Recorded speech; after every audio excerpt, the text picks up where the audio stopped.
Et si on découvrait ensemble un nouveau héros en Silver Age? Je vous ai fait voter la semaine dernière entre plusieurs choix après la découverte de Braillard. Et c'est Islander qui a été choisi.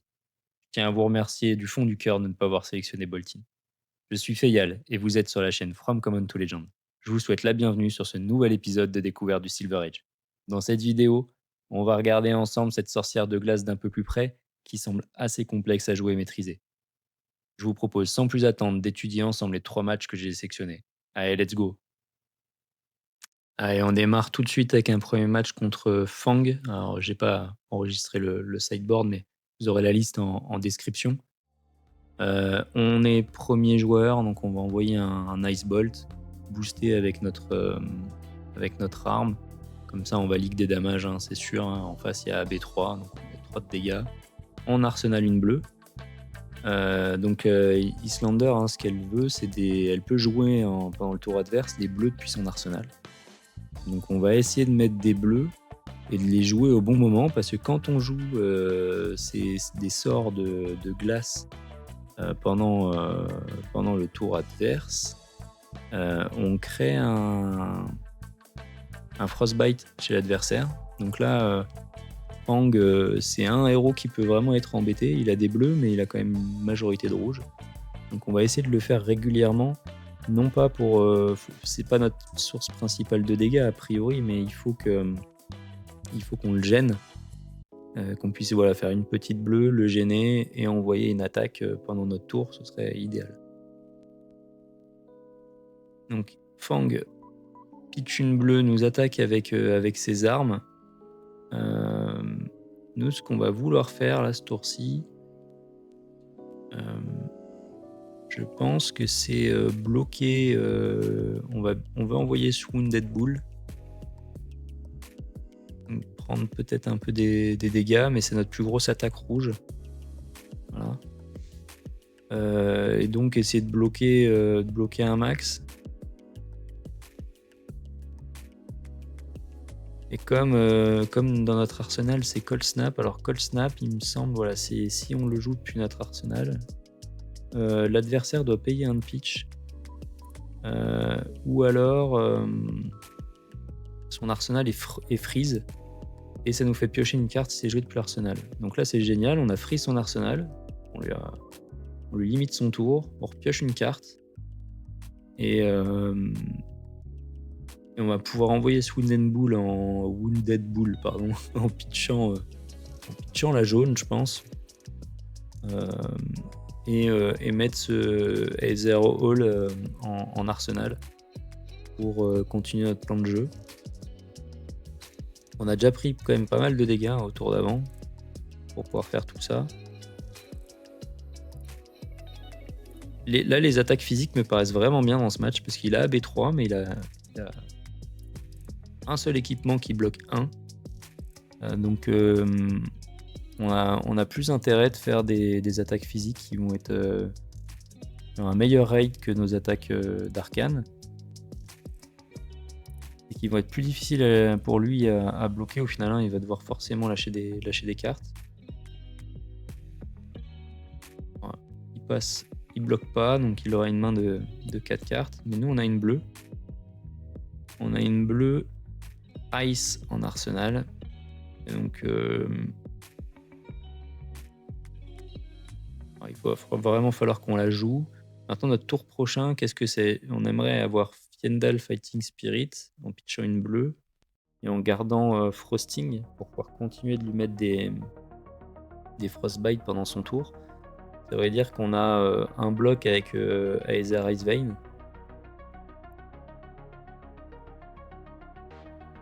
Cette arme, elle va sûrement avoir Go Again plus 1 minimum, donc elle va passer à 6. Voire 8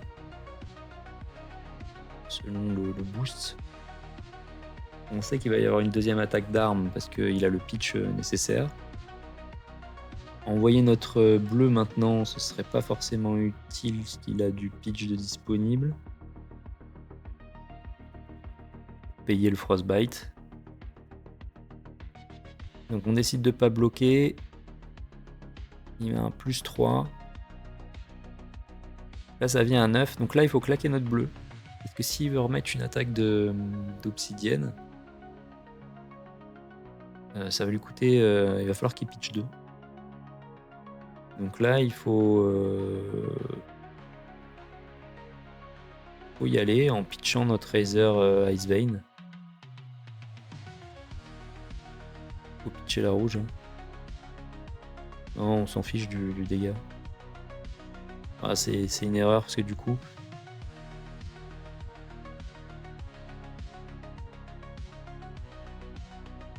ça veut dire qu'on va pas garder de bleu le tour prochain. Bon, on va garder ce Razer Icevein pour être un tour où on fait rien. Enfin, on fait pas d'arsenal de bleu et on fera pas de disrupt.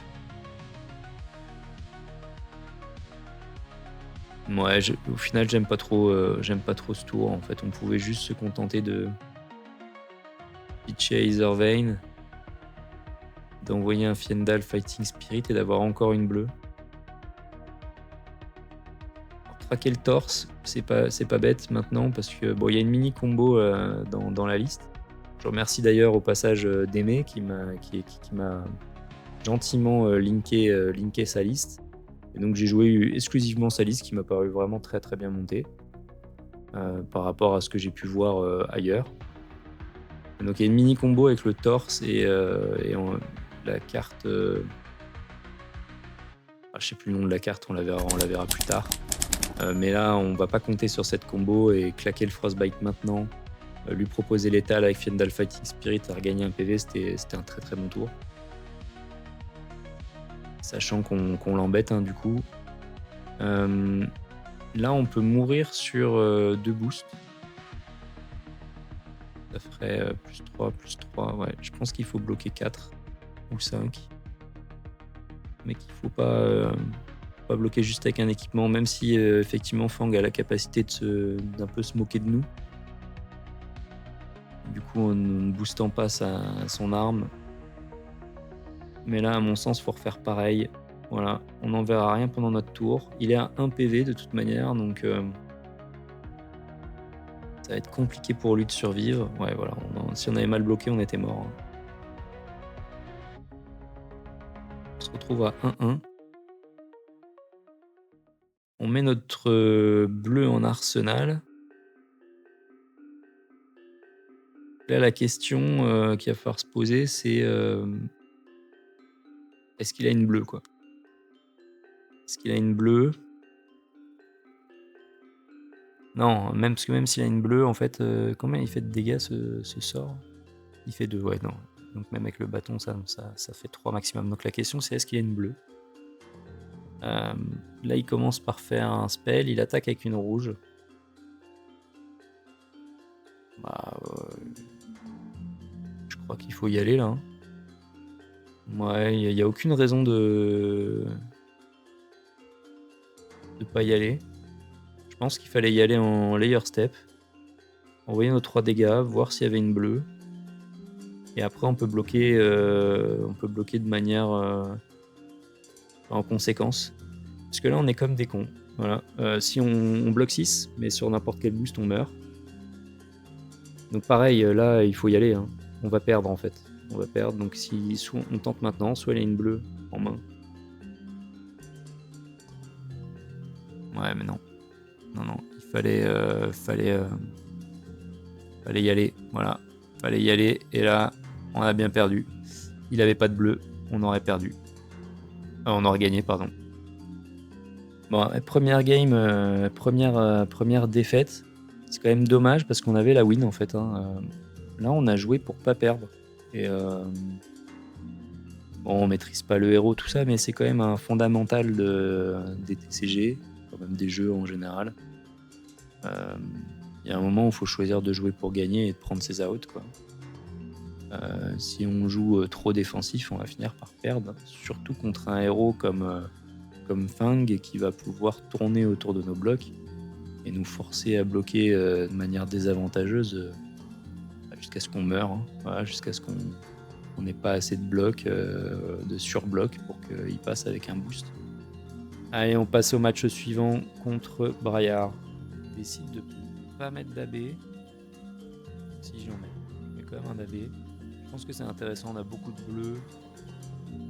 ça va taper fort, Braillard. Donc, si on peut éviter en fin de partie de mourir sur des petits pings, c'est intéressant. Je pense qu'on va pas beaucoup AB, mais d'avoir cette possibilité-là. Bon, on perd 2 de bloc sur une attaque de Reaping Blade, mais en même temps, on va pas y en avoir 25. On a déjà 2 équipements qui font ça. Donc, pourquoi pas. On verra si la game me donne raison. Bon, je sais pas trop ce qu'il fait là, Braillard, là, sur son tour 0. Il fait pas grand-chose ici. Set up son arsenal. Alors, nous, on a un tour intéressant, ce Scar for a Scar. Ah oui, on a ce Fiendal Fighting Spirit qui est un peu embêtant entre guillemets parce que on n'a qu'une bleue. Ouais, d'accord, on décide de pitcher 2 cartes pour envoyer le Fiendal Fighting Spirit et de garder l'Emeritus Colding bleu qui va faire quand même beaucoup de dégâts pendant le tour adverse. Il peut, avec un Crucible, une activation de notre arme, ça fait quand même 5 de dégâts d'arcane pendant le tour adverse. Néanmoins, je me demande si Scar for a Scar puis Fiendal Fighting Spirit c'était quand même pas mieux et on gardait Aether Icevein jaune en arsenal. Ouais. On passe des dégâts, on se régène un petit peu, faut faire attention à la Reaping Blade, forcément. Ah, c'est vrai que si on faisait Scar for a Scar, on risquait de perdre de la value s'il bloquait pas. Parce que du coup, il aurait été en dessous de PV, en dessous de nos PV, et Fiendal ne nous aurait pas fait gagner de PV. Bon, ça se discute. On pioche une main avec beaucoup de bleu et un Aether Icevein, donc je pense qu'on peut justement utiliser notre Emeritus Colding. Alors il a pas d'AB, il a que du Spell Void, donc c'est du true damage jusqu'à ce qu'il décide de claquer ses équipements.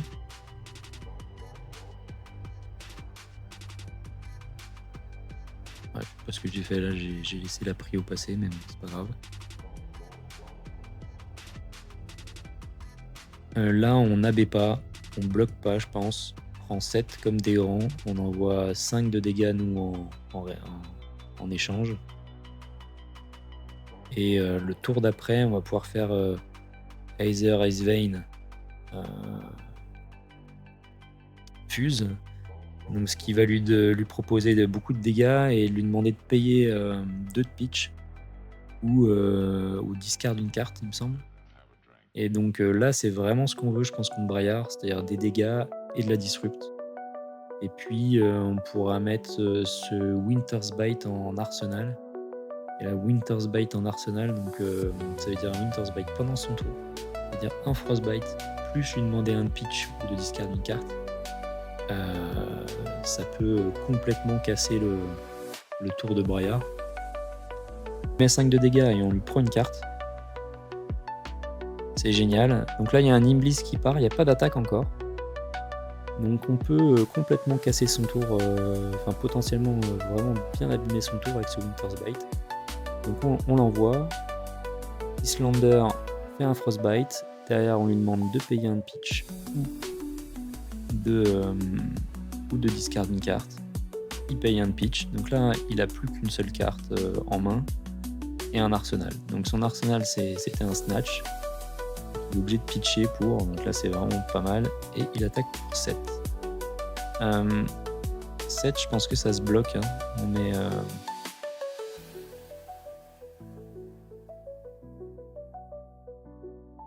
Ou alors, après, on est à 10, 7. Bon, on pourrait le laisser toucher. Il n'y a rien derrière, hein, donc c'est 7 de dégâts. Pour pouvoir envoyer encore un Aether Icevein faire le même tour qu'avant. Mais dans ce cas-là, autant bloquer avec Icebolt. Voilà, et le laisser toucher. On prend 4 de dégâts, il pioche une carte. C'est embêtant, mais en même temps, il descend dangereusement en PV. Et si on le bloque efficacement, on fait pas grand chose de notre tour. Là, on va pouvoir faire Aether Icevein en pitchant Frosting. Ouais, on lui met un autre Frostbite qui l'embête encore. Hein. Ça lui prend une carte globalement, un Frostbite.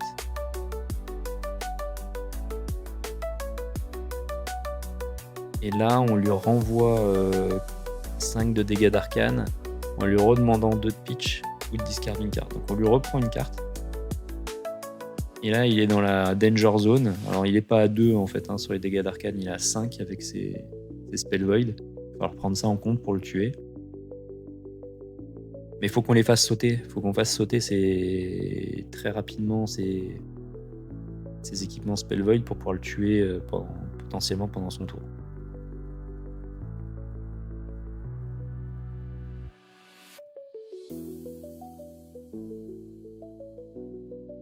Le Frostbite l'embête vraiment. Ça, c'est vrai que là, c'est une des forces d'Islander. Ça va être de venir embêter les decks Redliner. Et Braillard en est le parfait exemple. Il y a un peu de jaune parfois. Et il y a 0 bleu.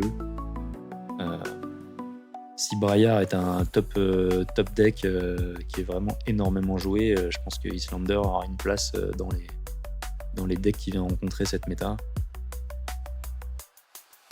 C'est moins vrai contre Chain, contre Ira, c'est des decks qui ont des bleus dans leur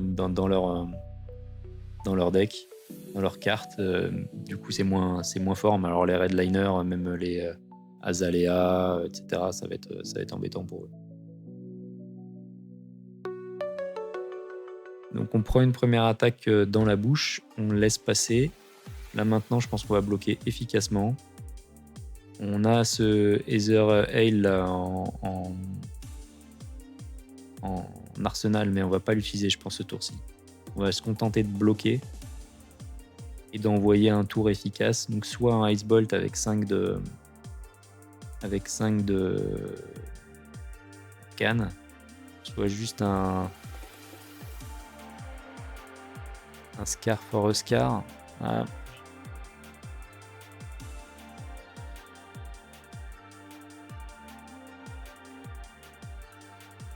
Il a pas d'AB, il a que du Spell Void. Donc là, je pense qu'il faut faire Aether Hail. Ah ouais, il attaque avec son arme, on est mort. Ouais, voilà, c'est ok, il faut bloquer avec le Ice Bolt. Ouais. Donc le mois du passé est meilleur que le mois du présent. Il y avait l'arme qui allait arriver. Et donc on envoie juste un Scar for a Scar. On va lui prendre une carte, forcément. Il n'a pas d'équipement qui bloque.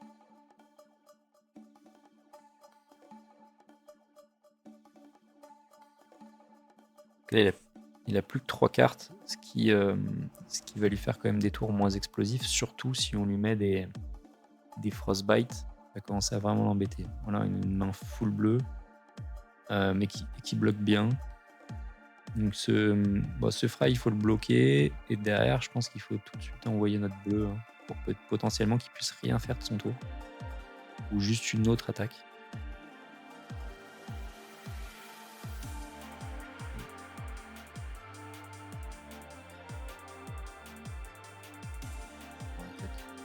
On active le bâton.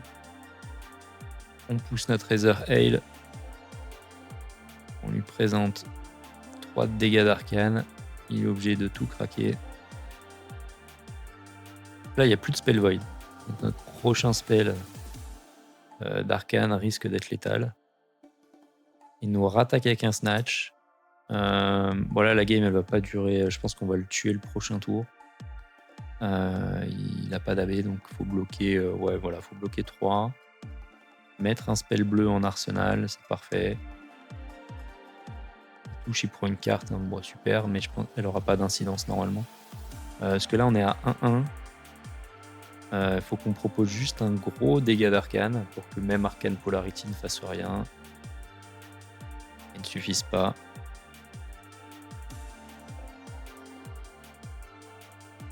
Il nous attaque avec un Arcanic Shockwave. Donc là typiquement, c'est le genre de moment où on aurait été content d'avoir de l'AB si la game doit continuer. Sinon, on meurt sur ce petit ping, ce qui est quand même dommage. Allez, on y va. On lui propose 4 de dégâts d'arcane. Il n'y a pas d'AB, il n'y a pas de spell. Et boum, on a gagné. Voilà. Contrairement à la partie d'avant, cette fois, on a appuyé sur la gâchette. Et ça a marché.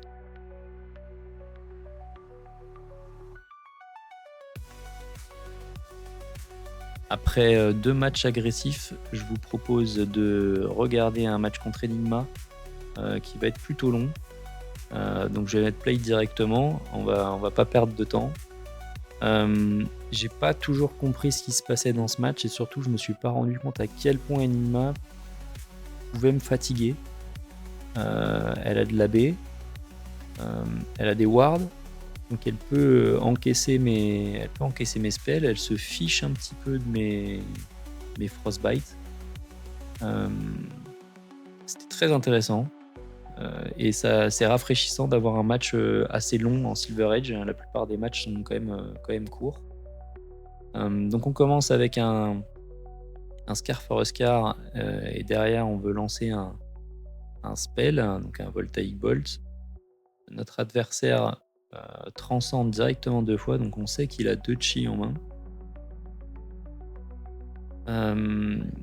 Donc ça va sûrement être directement de l'AB et après un petit Spectral Shield boosté.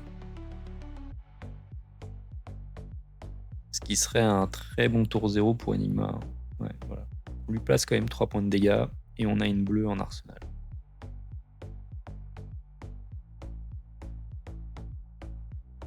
Donc son deck il est rempli de bleus, donc vraiment mes dégâts d'arcane ils sont pas fameux avec en plus les Spectral Shield, enfin, les wards au global. Il va falloir aller chercher des dégâts physiques et ça j'ai mis du temps à vraiment comprendre. C'est ça qui est génial aussi dans un nouveau format. Hein.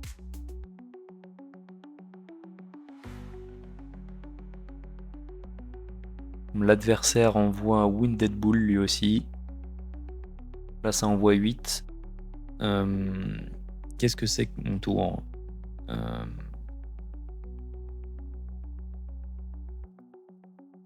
C'est d'envoyer un Wounded Bull aussi. Tout simplement. Donc faut qu'on prenne des dégâts.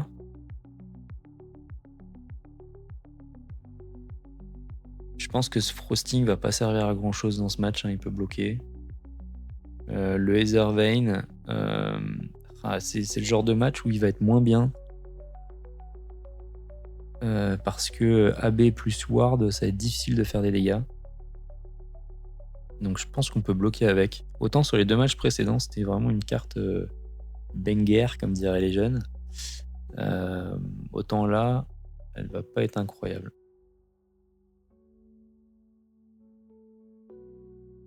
Là, on décide de bloquer que 3.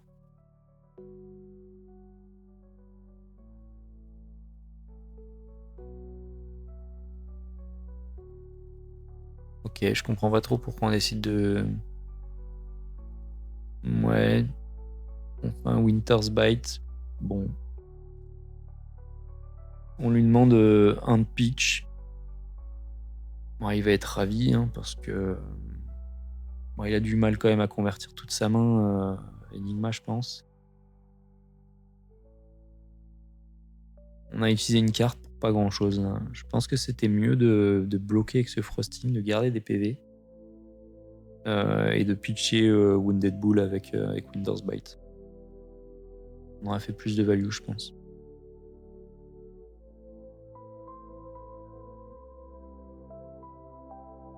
Bon, on s'envoie des grosses tartines. Hein. Ça commence sur les chapeaux de roue. Ça bloque pas beaucoup. Donc on pète le Spectral Shield et on passe des dégâts, ce qui est vraiment très bien. Spectral Shield, là, c'est embêtant. Hein. C'est une attaque gratuite tous les tours. Et en plus, voilà, comme on l'avait proposé de pitcher, de toute façon, il était trop content d'utiliser le reste de son pitch. Vraiment, ce spell là en début de tour d'avant, là, il était catastrophique.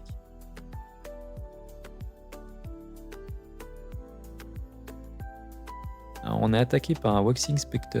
Donc là, c'est intéressant parce que si on arrive à mettre des dégâts pendant son tour, la ward va sauter et du coup, le Waxing Spectre n'attaque pas. Bon, on le laisse attaquer. Il a du pitch de disponible, mais néanmoins, ça lui prendrait... on peut faire 4. Et 4 de dégâts, c'est embêtant pour lui. Donc là, je pense qu'il faut y aller. Faut pitcher. Je sais pas ce qu'il faut pitcher. Ouais, ce Aether Ice Vein ou alors ce Save the Tough là, pour utiliser plus tard.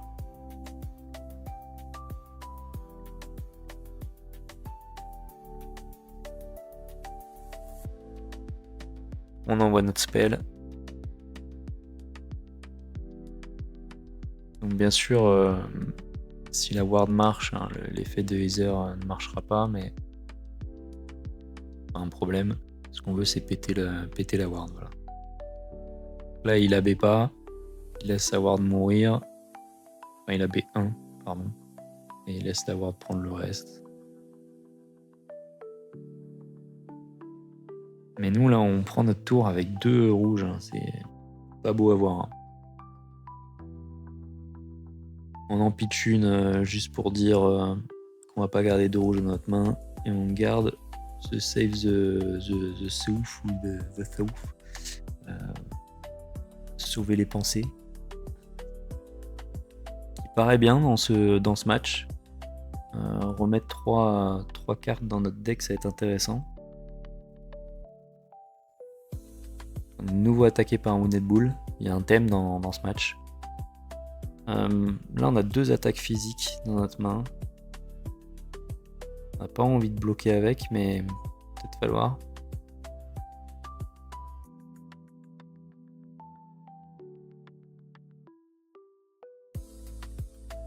On peut bloquer avec une des deux. Prendre 4. Utiliser notre save the pensée de l'arsenal. Remettre des cartes dans notre deck. Il nous reste un pitch. Et derrière, on envoie juste un Fiendal Fighting Spirit et on a un pondeur. Et je pense qu'il y a peu de cartes qu'on n'a pas envie d'arsenal dans ce deck. Il y a très forte chance qu'on ait un bon arsenal. Si c'est une attaque, bah, c'est très bien. Alors là, je pense qu'il faut pas remettre ce Winter's Bite. Hein. On s'en fiche totalement. On a vu que c'était nul. Mais bon, bref, je l'ai remis. On envoie ce Fiendal qui va nous faire 8 de carte 8.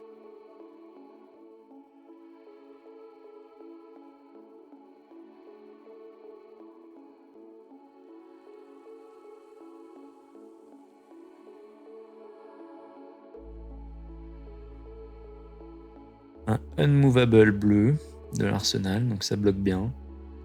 Et on voit qu'il a pitché un pummel bleu. Donc va falloir faire gaffe sur les attaques physiques s'il nous en envoie. Et nous aussi on a des pummels, je crois qu'on en a un. Ça peut surprendre, donc là il y a un Ward 3 sur le board. On peut envoyer une attaque, juste une attaque physique et booster avec pummel, ça utilise bien notre main. Est-ce que c'est pas télégraphé par contre, mais sinon c'est on envoie Ice Vein en 5 dégâts d'arcane, mais il va pouvoir AB Ward. On n'aura pas fait grand chose, on n'aura pas beaucoup avancé dans.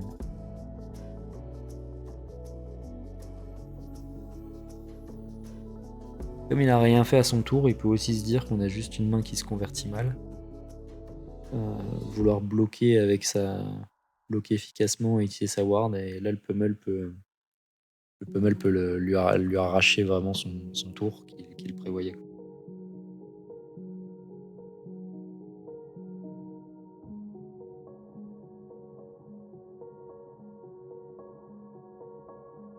Là il y a ward 4 plus 3, 7. Donc là pummel il touche. Hein. On y va. Et encore une ward, bah au pire on aura juste clean le board.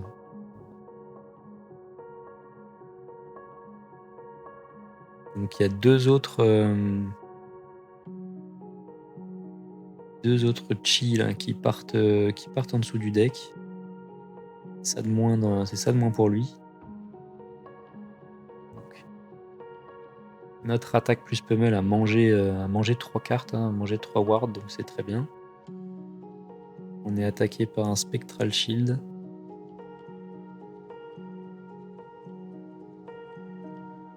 Ouais, c'est considéré comme des attaques d'armes, donc on perd un peu de value à utiliser nos équipements là directement.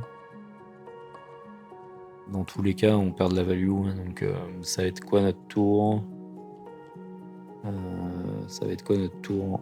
On va pas réussir à tout convertir, il n'y a pas de go again.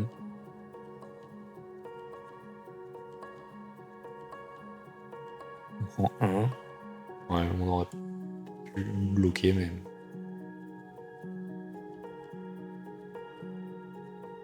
On fait notre bâton.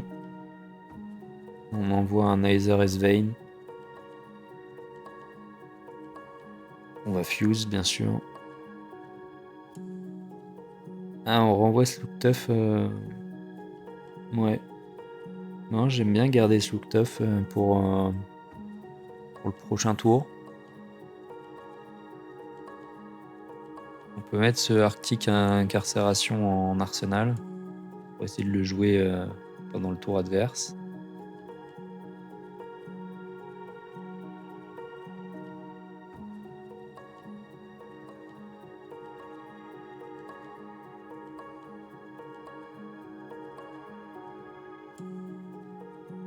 Et en plus, c'est un popper. Donc voilà, c'est très bien. Très bien. On pop son Phantasmal Eyes. Là, on est très content.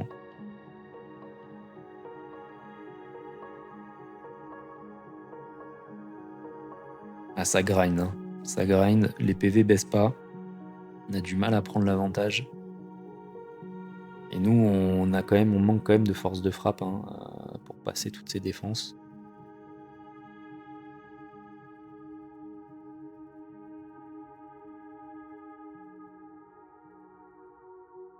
Ouais, on envoie... Ah, c'est très bizarre qu'on n'ait pas utilisé le bâton. Très très bizarre. Que ce frosting il sert à rien, fallait le pitcher pour le bâton. Bon, c'est une erreur.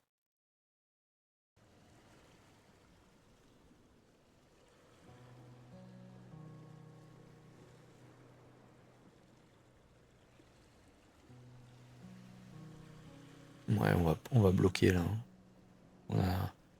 Notre tour, c'est d'envoyer... Bah non, notre tour, c'est d'envoyer un Fiendal Fighting Spirit, tout simplement.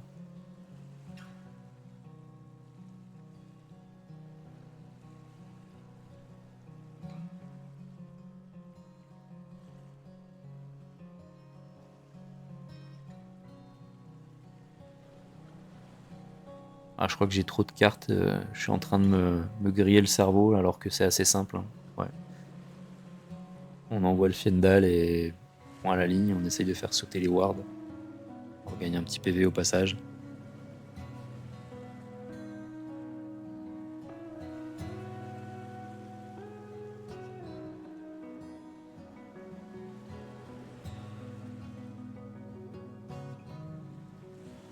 Mais encore des wards, toujours des wards. Et en plus, il me semble qu'il est en avance sur la fatigue.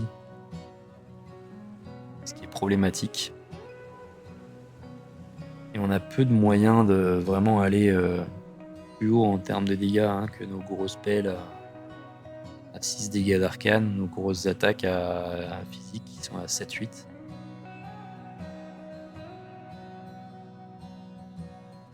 Là, je pense qu'on a un spot pour l'empêcher d'attaquer en lui donnant 2 Frostbite. Un de Islander et un de l'effet d'Arctic Incarceration.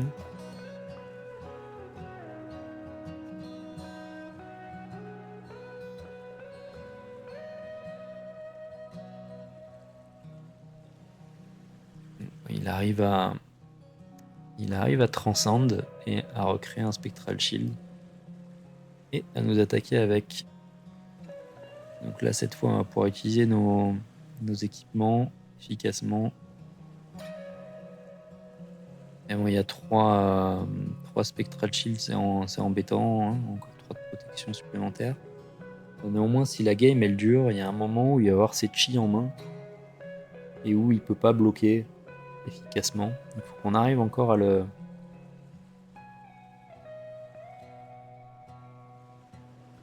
Ouais, il y a un moment où quand il aura ses chi en main, vraiment en very late game, ça risque d'être embêtant pour lui.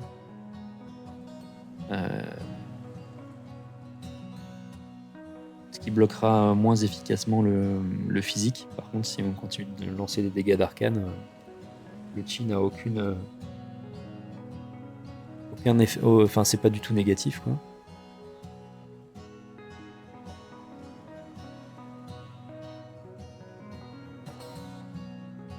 Ouais, voilà, là, faut essayer d'envoyer un gros Ice Eternal.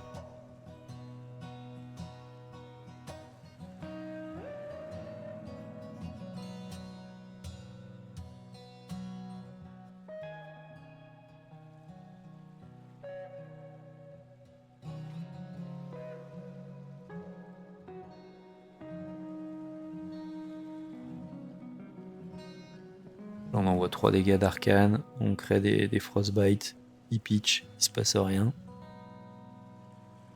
Et on pioche une bonne main. On pioche une bonne main pour l'attaquer en physique avec Wooden Bull plus Pummel. Ce qui fait qu'on va pouvoir clear le board. Parce que là, son board, il commence à être dangereux.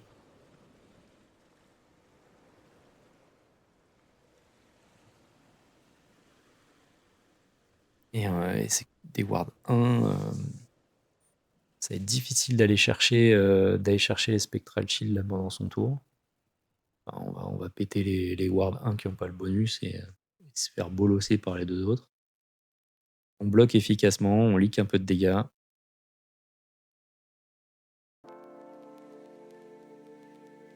On aurait pu utiliser notre spell, mais je pense que c'est mieux de tout garder pour Wounded Bull plus Pummel. Bon, là, il est télégraphé, hein, clairement, on garde toute notre main. L'adversaire pense peut-être pas qu'on en ait deux.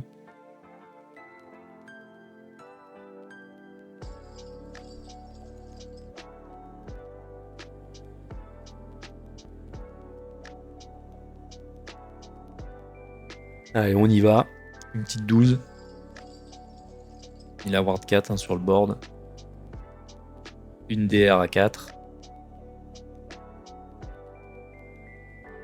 On pète tous les Spectral Shield et on a l'effet de Pummel, donc ça c'est vraiment cool.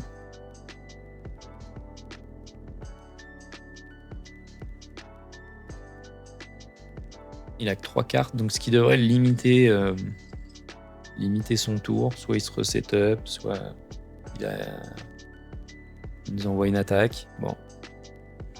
Là, cette fois, on n'a pas de popper.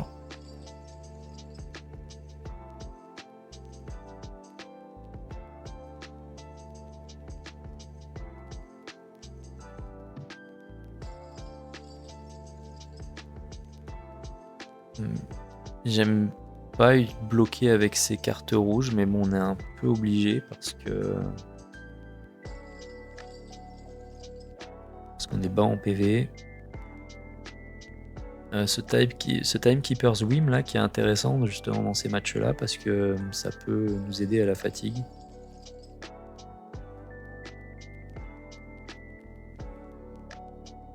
Là, passer à 1, c'est compliqué. Hein. Passer à 1, c'est vraiment très compliqué.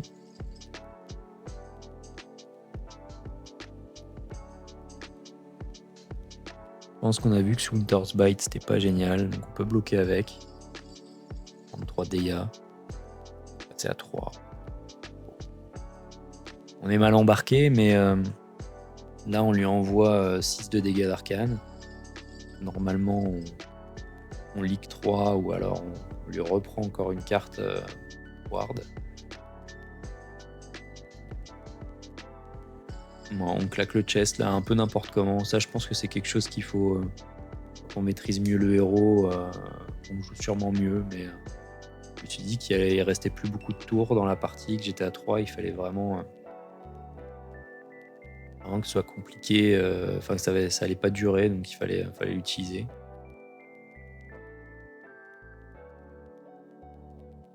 Alors là, il a plus que 1 de pitch. Ça vaut peut-être le coup de lui envoyer un spell.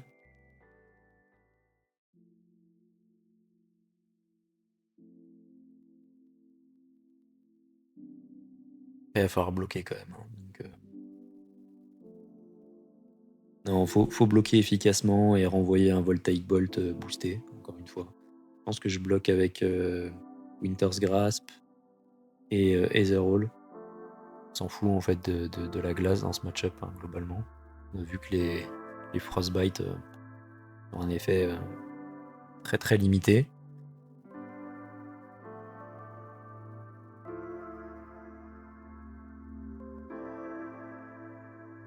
Voilà, on booste avec le bâton.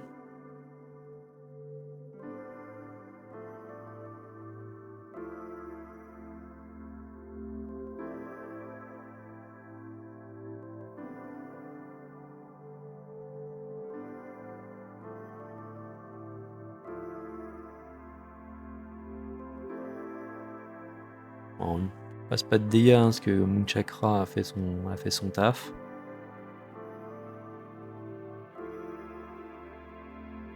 Ah, je commence à vraiment me dire que ça va jamais passer. Hein. Mais on a une bonne main. Scar for a Scar, into a spell, c'est quand même intéressant. Là, il a un de pitch. Et il a une ward qui est vraiment énervée. Ouais, il a un de pitch et une grosse ward. On va essayer de le tuer en layer step.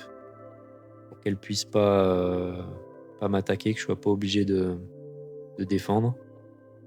Et on arrive à lui mettre un point de dégâts qui tue son Spectral Shield boosté, donc on est content.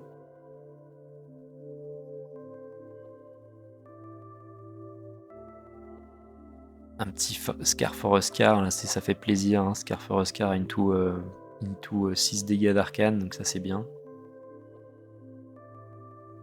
Ouh là là là, qu'est-ce qu'il nous fait notre ami là? Donc il transcende. Il nous recrée un Spectral Shield et il bloque 3 avec Big Blue Sky. C'est pas mal, pas mal. Il fait de la belle magie, la mise en Kizonkuro là. Mais nous, on va pas te lâcher mon pote. Hein. On va pas te lâcher. Hein, on t'envoie des gros dégâts d'arcane nous aussi. Hein. On t'envoie l'étal. Il va falloir pitcher monsieur. On leak 3 de dégâts, il n'y a pas de ward donc ça c'est génial.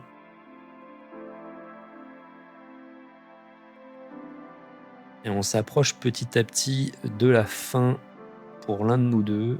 On a quand même la tempo actuellement et on a des gros dégâts d'arcane quand même encore dans le deck. Qui permettent de passer au-dessus de la baie, donc il le force à avoir une ward. Et là maintenant en étant à 3, s'il y a un tour où il n'a pas, justement de quoi AB plus faire une ward, bah il est mort. Hein. Donc on est content d'être dans ce spot là.